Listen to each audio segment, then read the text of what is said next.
जय जगन्नाथ सांग मैंने welcome welcome back to another mini blog. तो यहाँ हूँ पार्ट 3 जोटा आम बुलाबुली करूँ। पार्ट 1 पार्ट 2 अलरेडी दे देती। यहाँ हूँ पार्ट 3। तो आम प्रसाद खाई सारा मातामठी बुलाबुली कर रेस्ट नहीं जाइलु। पुणी आम बाहर पुरी में जोटि 108 लिंग अच्छा।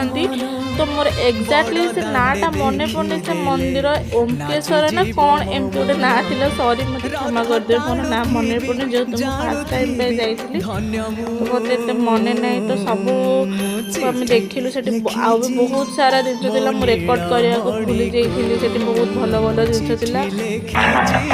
भी आम समस्ते फोटो किसी उठे देलु जोटा कि मुझे इंस्टाग्राम रे बहुत जल्दी पोस्ट करी। ये बहुत भल माने फोटो माने मूर्ति थिला। तापरे सेठी हमर कइंच भी माछ भी समस्त माने थिले से छोट पोखरी टाइप रो करिकि ताको माछ कइंच को भी छाते देखि कि बहुत खुशी लागिला।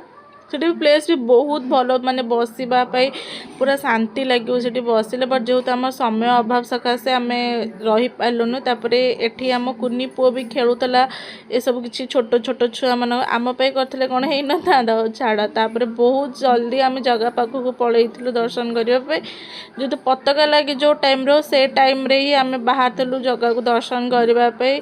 बहुत भलरे जगह दर्शन भी हेइतला माने जगह डोरी लगेइथिले माने भल से ही आम दर्शन करथिलु जगह को। तो आम पताका दर्शन कर साइला परे आम मंदिर भितर को पळै जाइथिलु जगह पाखक।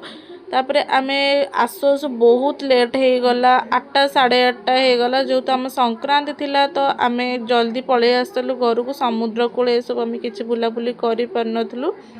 तो देखि नियंतु एठी जगह को दर्शन कर दियंतु आपण माने। तो एठी रखुची जदि मो वीडियो भल लागी तो लाइक कमेंट शेयर करबा पे आपण माने भूलिबे नाही।